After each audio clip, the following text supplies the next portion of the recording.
All right, in this video, now we're gonna pull it all together. We're gonna summarize the tests that we know, and look at how we can test for convergence completely, fully.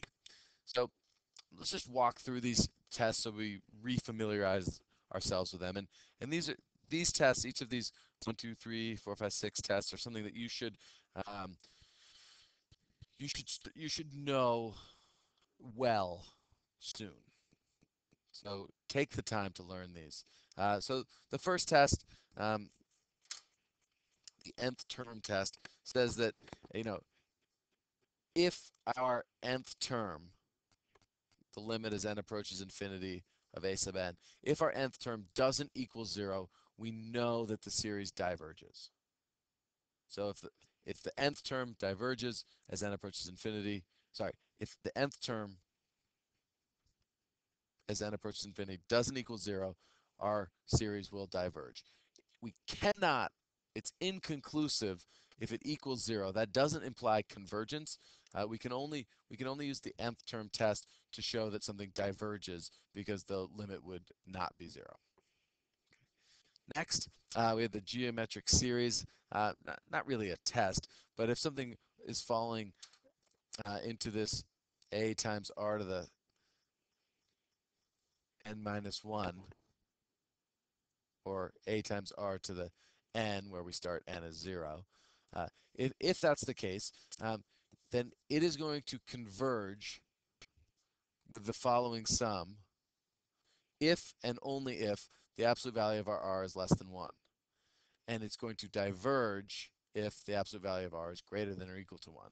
So by looking at the r value, we can immediately tell convergence and divergence, and we can find that sum.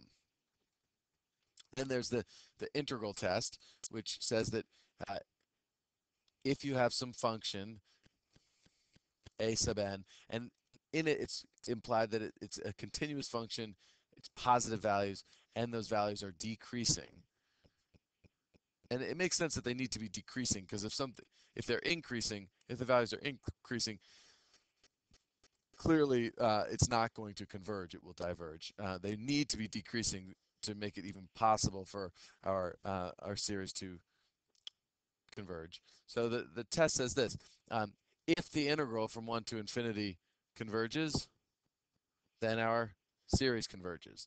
And if the integral from 1 to infinity diverges, then so does our series. Okay. So there's that integral test. The p-series test. The p-series test works if we're looking at a series following 1 over n raised to the p, and we looked at this recently, and it's going to converge as long as p is greater than 1. And if it's less than or equal to 1, we will diverge. Then we have the alternating series test. Well, the alternating series is when we have something that's going to give us plus or minus values. And we were looking at this in the most recent video. And it has for it to converge, two things need to be met. First, our nth term must be bigger than our n plus 1th term.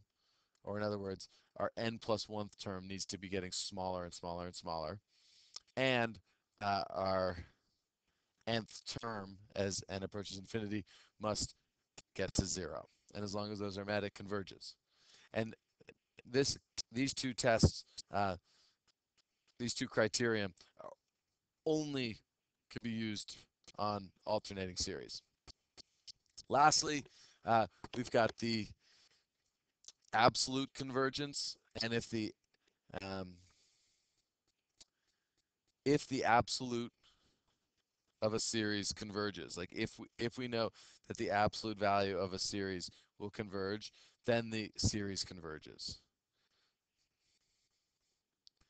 And this is really helpful when we're looking at alternating series. Okay, so now given these tests, given these 6 tests, let's go forth and let's see how we can apply them. So here's a Taylor series expansion for the function ln x about x equals 1. And by the ratio test, we know that the series converges in the interval 0 to 2. Well, let's just make it clear that we understand the ratio test. So in the ratio test, we need to first, find out what a sub n is. And so I found this. A sub n is x minus 1 to the nth divided by n. Um, and you could test different values of n and show that this clearly works. Oh, I am forgetting that it's plus or minus. So we need, let's say, the first one needs to be negative. So -1 to the, or the first value needs to be positive. So n plus 1. And we're talking about the sum from n equals 1 to infinity. And that would give us this sum that we have here. So, a sub n is x minus 1 to the n over n.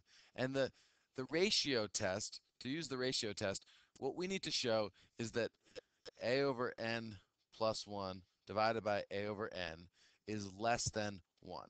And what this test, just as a reminder, what this test is showing you is if this is less than 1, then our numerator is smaller than our denominator. And if our numerator is smaller than our denominator, as n approaches infinity, then what we show is that we're adding negligible amount. Okay, so to apply this test now, a sub n plus 1 would be, let's give myself some space. So I'm going to, hold on a second. Okay, so here we go. A sub n plus 1 would be x minus 1 to the n plus 1 over n plus 1. And that's divided by a sub n, which is x minus 1 to the n over n. Simplifying this, we have x minus 1 times x minus 1 to the n. And that separating of exponents should start to become a familiar practice for you. Divided by n plus 1 all over x minus 1 to the n over n. Simplifying this goes away, this goes away. And remembering that we're talking about the limit as n approaches infinity, the limit as n approaches infinity of, simplifying this fraction, we get n over x minus 1 over n plus 1. And using, since we can't just let n approach infinity, we get infinity over infinity. We could use L'Hopital's rule, and using L'Hopital's rule, we get that this limit equals x minus 1. And what we need to show, what needs to be true in order for this to converge is that in our ratio test, that this ratio, a sub n plus 1 over a sub n, which equals x minus 1, that this needs to be, the absolute value of that needs to be less than 1. While solving this, this shows that x must be between 2 and 0. So therefore, we know that it converges on the interval. We know that this series expansion is going to converge between 0 and 2. But we want to know, will it converge at 0 and will it converge at 2? Will it converge at the endpoints? So we've shown that it converges between 0 to 2. Now, does it converge at the endpoints? So to do that, let's go ahead and let x be 0 and then let x be 2. So for x equals 0, what do we get? We get that this equals minus 1 minus 1/2 times minus 1 squared plus 1/3 times minus 1 cubed minus 1/4 times minus 1 to the 4th plus dot, dot, dot, dot, dot. Well, simplifying that more, we have -1 minus 1/2 minus 1/3 minus 1/4.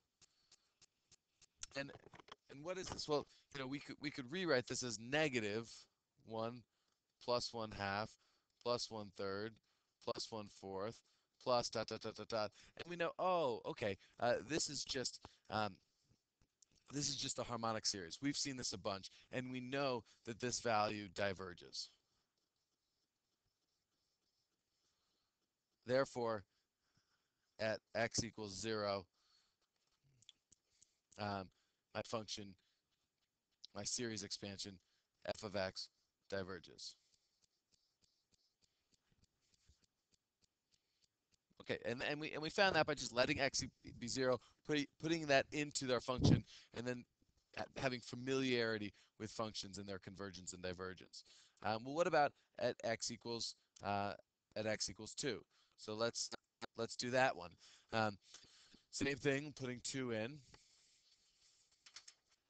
When we put 2 in, we get 2 minus 1, which is 1, minus 1 half times 2 minus 1, so 1 squared, plus 1/3 times 2 minus 1 cubed minus 1/4 times 2 minus 1, which is 1 to the 4th.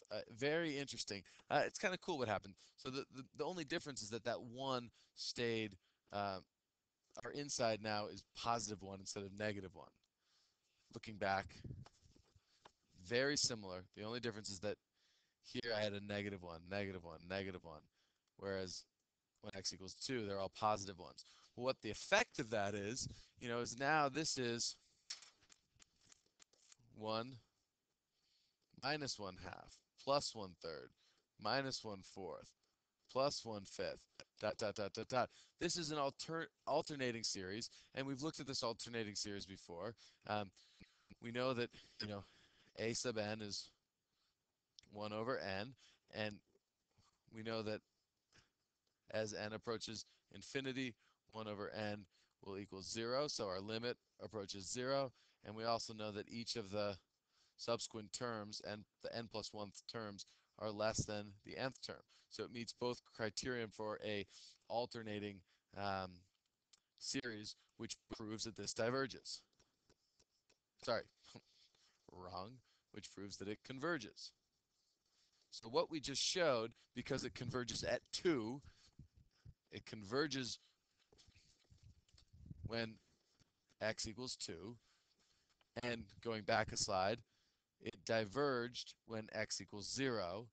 We can now be a little bit more conclusive in our Taylor series expansion that when will it converge? Well, this whole thing is going to converge between 0 and 2, not equal to 0, but equal to 2. Written, written in a different way, we could say that x must be greater than 0 or less than or equal to 2. So I'm going to pause this video, and we'll have one more of these tonight.